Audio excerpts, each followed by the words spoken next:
I hope that you have all had a wonderful Janmashtami celebration and the celebration of Srila Prabhupada's Vyas Puja, and are now here with us to continue celebrating Srila Prabhupada by observing and learning from his activities, his life, how he was the perfect gentleman, and how he demonstrated all of the qualities, all the 26 qualities of a devotee. So here again with Siddhanta Prabhu, we are ready to examine quality number, what is it?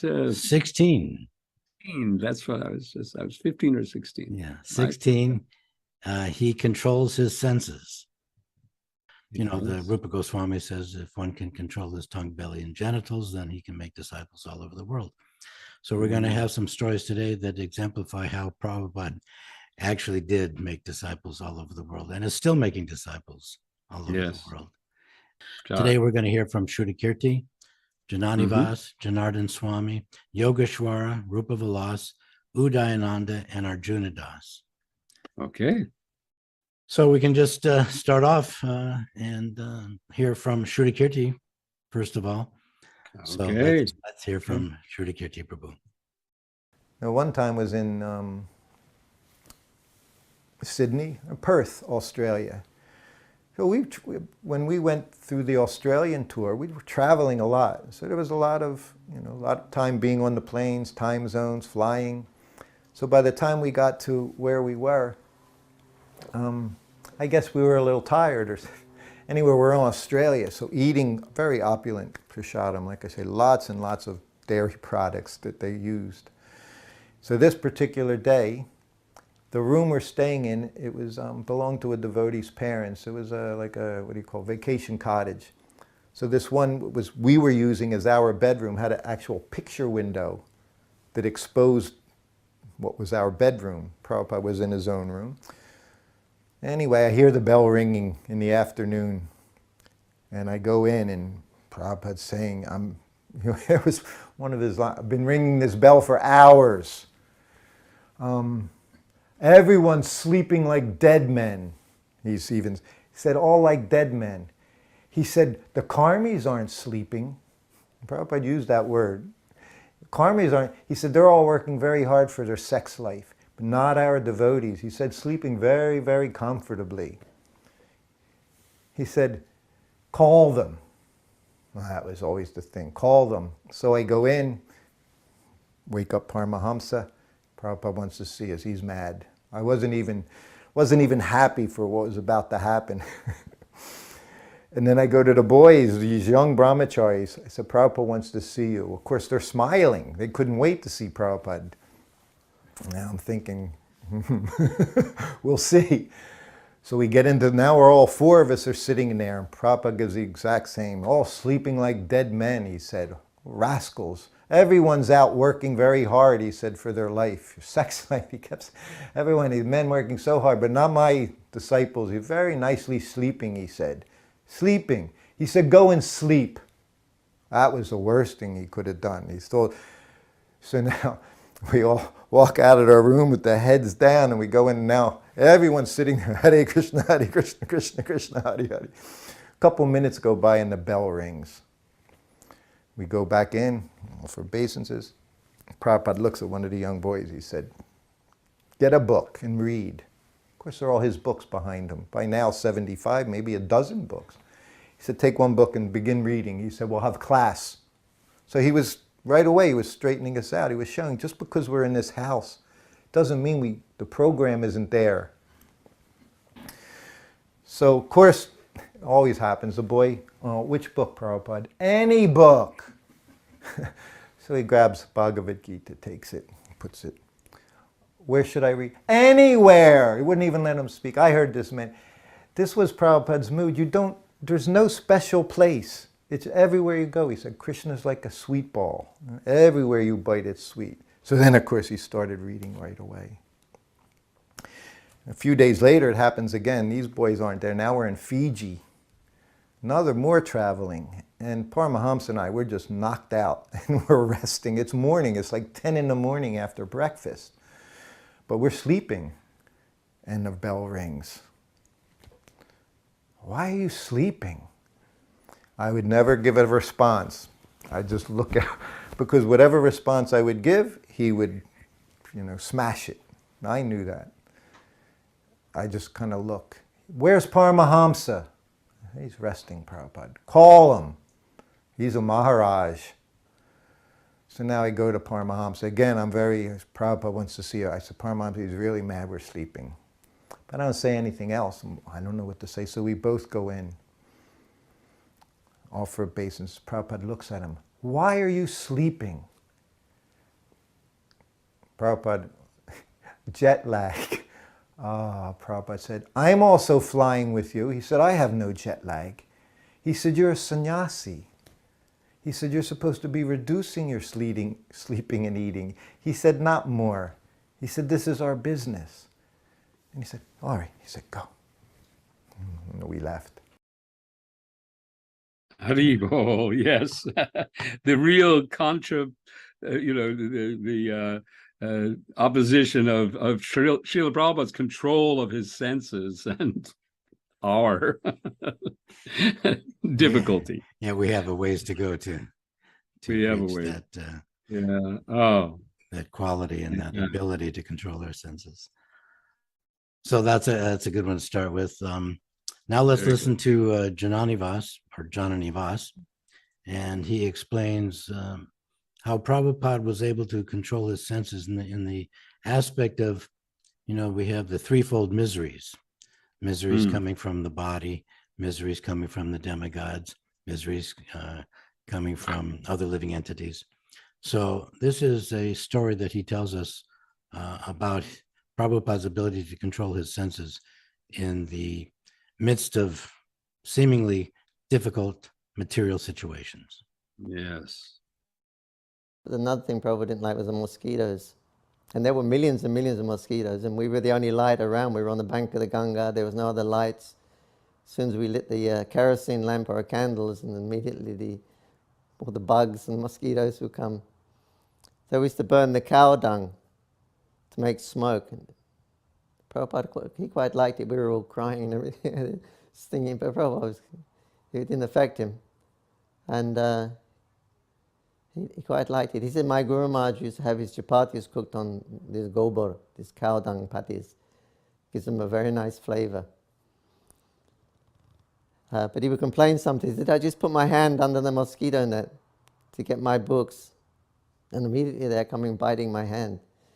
So Prabhupada was completely unfazed in Mayapur. There was no running water, there was no electricity or anything. He had a jute stick toilet, a hole in the ground with some jute sticks around it. But still he followed exactly the same schedule. He couldn't use his dictaphone machine because there's no electricity. So he had his typewriter under his mosquito net on his bed, and he would type out with his two fingers. The purpose was unfazed. He got up at the same time, he went out for a morning walk, come back and greet the deities. Even though there's no facility, it didn't faze him. He was just his old schedule he kept maintained perfectly.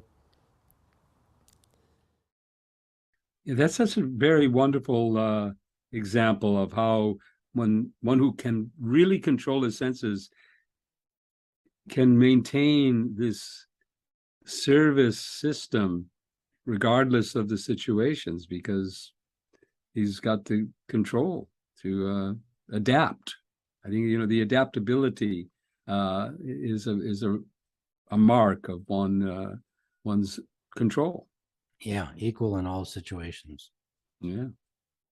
Now let's listen to Yogeshwar Prabhu, who tells us about an instance where in France, and where Prabhupada was able to control his tongue in the face of adversity. And a very unique story that a couple other devotees have told us about, but here's another angle of vision for this particular anecdote. Let's listen to Yogeshwar Prabhu. From June of 1974, we devotees in France had organized a program for him in Paris at the concert hall called Salle Pleyel, which is 3,000 seat venue, one of the most distinguished venues in the city. All of the great composers from the early part of the 20th century, Wagner and Stravinsky and Debussy and Ravel, they'd all performed there. And now, years ago, if I were describing Srila Prabhupada's program there, I would have talked about how it was filled to capacity, how that we had this rousing kirtan, how we had this, he gave this powerful lecture. And at one point in his lecture, Srila Prabhupada makes the following statement. He says that dharma, or religion, means the codes given by God. And he says, just like the state, I'm quoting Prabhupada now from his lecture, just like the state, if we abide by the laws of the state, then we are good citizens. We are peaceful citizens. We are responsible citizens. The place erupts in yelling and protest. And Srila Prabhupada asks Jyotirmayi, who was translating, saying, what are they saying? What is that? So she says, they don't like what you're saying because they don't like the government. They don't like the laws of the state. So Srila Prabhupada turns to the audience and he says, you may not like it, but if you do not follow the laws, you will be punished. So just imagine the scene that's going on here. And here's Srila Prabhupada sitting on the stage, and the students start yelling, par terre, sit on the floor, sit on the floor. And one young man jumps up on the stage and he yells at Srila Prabhupada. He says, one thing we would never do, we would never sit on a throne and require that other people bow down before us. Well, big applause. And Srila Prabhupada, everything goes quiet. And Srila Prabhupada's looking at the young man, he's thinking. And he says, if you want to hear me, I can get down from this throne, but you wouldn't understand what I'm telling you any better. And if you know God, you could sit here and teach others.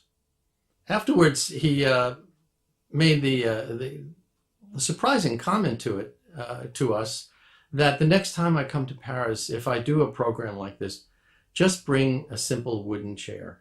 They don't appreciate the respect that you offer to your spiritual master and the elaborate Vyasa-san. It's not helpful.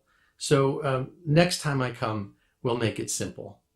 And so he understood. He was sensitive to that. There was no insisting on the formalities and the rituals.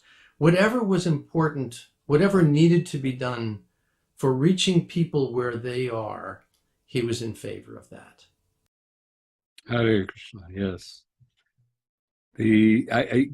Controlling the senses means also controlling the emotions that get tied to those senses.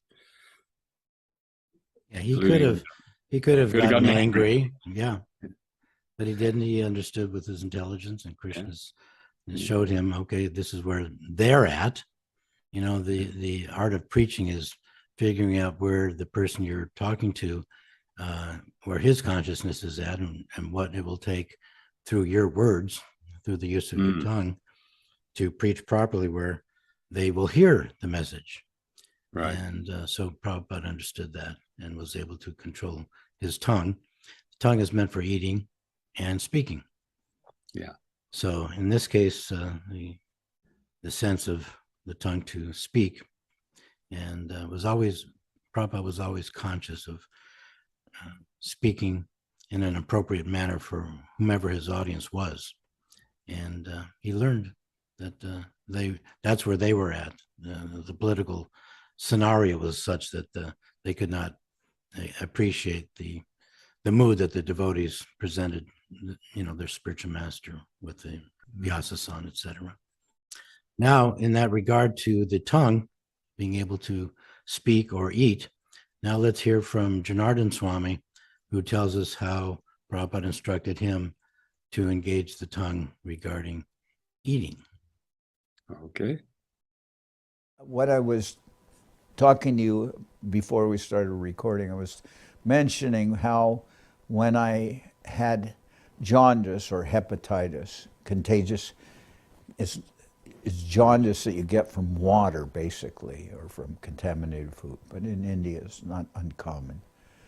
And I had jaundice, and I went to Srila Prabhupada, and I said, Srila Prabhupada, I told him I had jaundice. I said, so what should I eat? And Srila Prabhupada said, only take Krishna Prasadam. And I was just, oh, okay, Srila Prabhupada, fine, but what shouldn't I eat? And he said, don't take anything that's not Krishna Prasadam. I just thought, that was like classic Prabhupada. It was kind of the way he could just answer in the most simple way.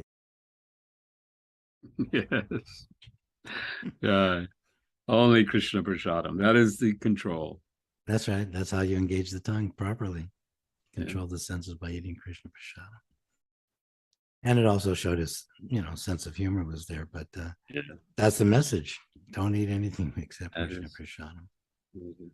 Now let's listen to Rupa Vilas Prabhu, who again will give us another example how Prabhupada controlled his senses, the use of the tongue, regarding a case similar to Yogeshwar Prabhu, where Prabhupada was being attacked, and how he dealt with that by controlling his senses.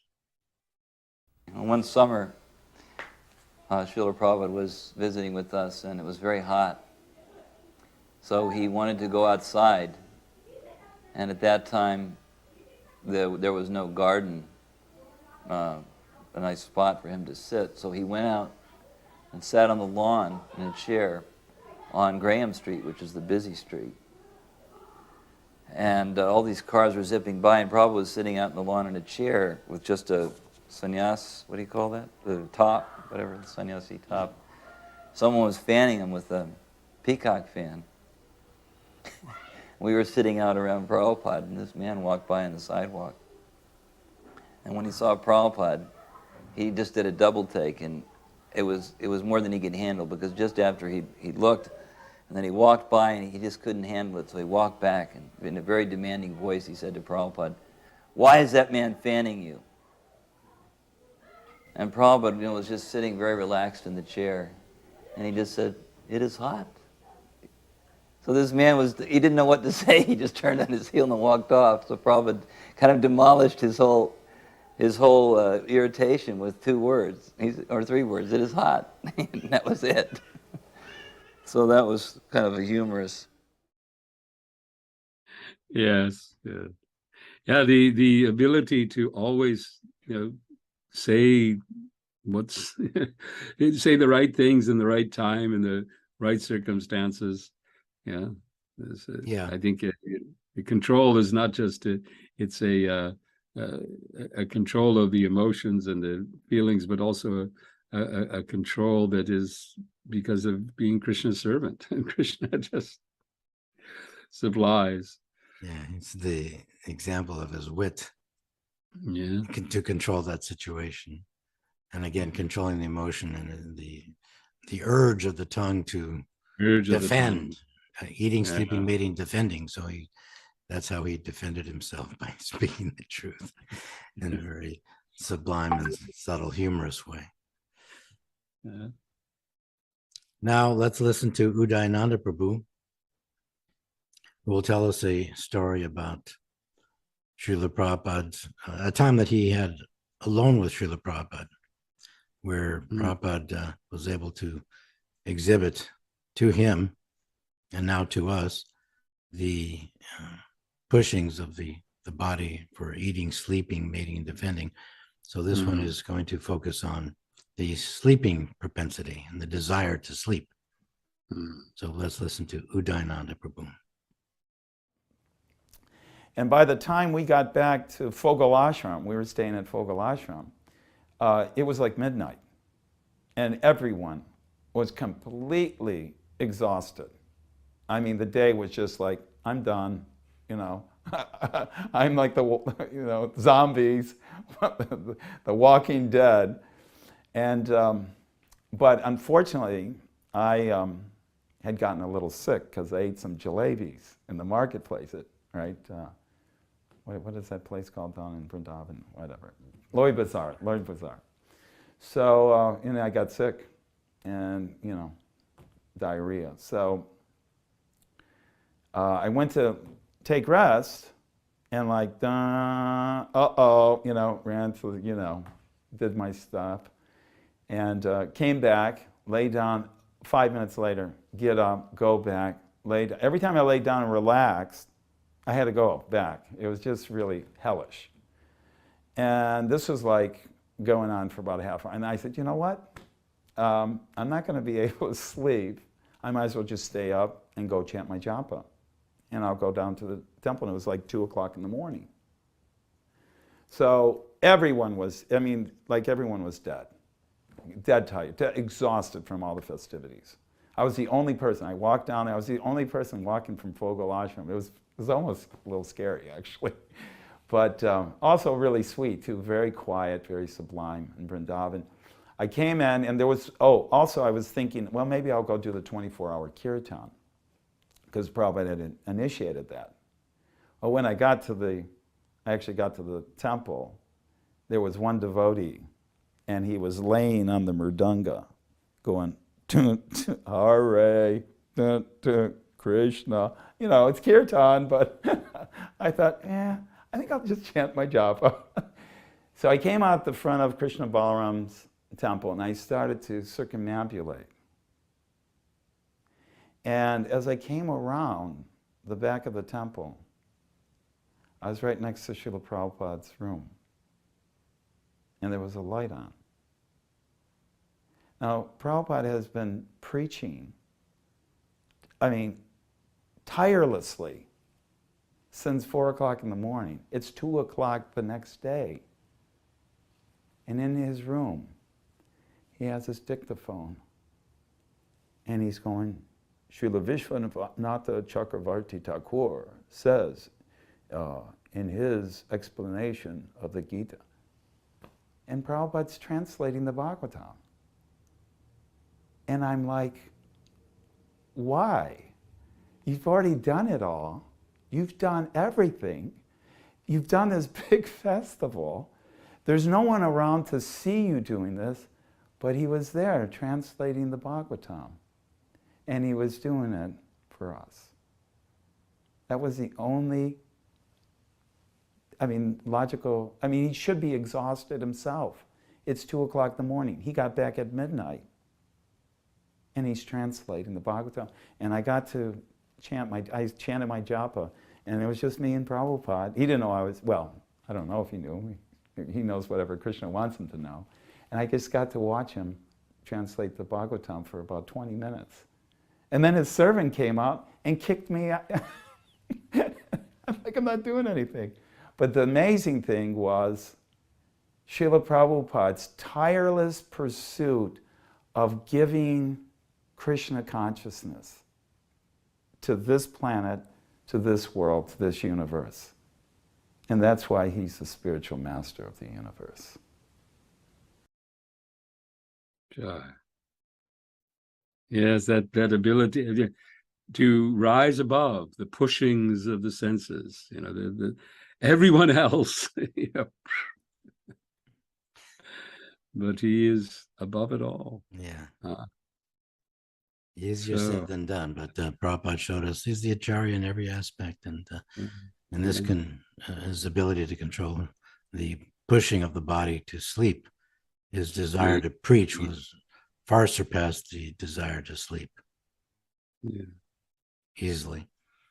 Krishna's energy, just here you are. Yeah, that's supplied. You don't need the energy from the body and all of that everybody. No, I'll give you the energy, and you do my service. Right. Now let's finish up with Arjuna Das Prabhu, who will tell us the ultimate story about controlling his senses and the ultimate test at the time of leaving the body, where the body is filled with so much pain, physical pain. I was amazed at Srila Prabhupada's being able to transcend his bodily condition. For example, I was there when, right near the end, and the Kaviraj, who they had flown up from Calcutta, one of the best. Prabhupada had a dream about this Kaviraj. And he was a really excellent Kaviraj. You could see he was dhira, he was a sober practitioner, very Brahminical like that, and very, very reverential to Prabhupada. And he was from the Sri Sampradaya, big white and red tilak. And one day he told, I got this second hand, from perhaps Harisori, but he said, you know, I had doubt that your Guru Maharaj was actually a Paramahams saint. But he said, I have assisted, thousands of people dying. And usually in this condition, when there's no more muscle and fat to cushion the nerves from being pressed against the bone, he said, people are in such agony that I have to administer morphine. And he says, your Guru Maharaj never manifests the slightest expression of pain. And I saw this, for example, in around April or so, March, April in Bombay. Srila Prabhupada's tooth had his whole jaw swell up. And like when we get toothache, we can't tolerate it. But Prabhupada just tolerated it. You never saw any difference in his mannerisms, in his way of dealing with anyone, or never complain. In fact, when the devotees, I remember that, him trying to induce him that to take care of his body, Prabhupada wasn't agreeable. It's totally transcendental of being his body. So right up to the end like that, was very, very evident that Srila Prabhupada was a successful Ashtanga yogi, for me at least. That he had totally transcended his bodily conception. And he was a true living saint. Hare Krishna, yes. Not just controlling the pushings of the senses towards sense objects, but the effects of the senses to the experiences that they bring forth, pains and all kinds of other feelings that just just floating above it. Yeah, transcended those threefold Remarkable. Miseries. It was not Transcended. affected at all. So thank you for listening and helping press on the glories and the qualities of Prabhupada. Next week, or next Ekadashi, is number 17, which is he does not eat more than required. Related. Right. Mm-hmm. Anyway, thank you for hosting. Thank you for all this compilation and all the work that you did to get all these interviews, and now to again bring them together into these reflections and examinations, analysis, you could say. Yeah, it's my pleasure for sure. Yeah, it's a great meditation. It's wonderful. So much needed. Thank you, and thank you everyone who's listening for tuning in this Ekadashi. We look forward to the next one, and in between, let's always remember Srila Prabhupada and remember our service to him, and always be Krishna conscious. Hare Krishna.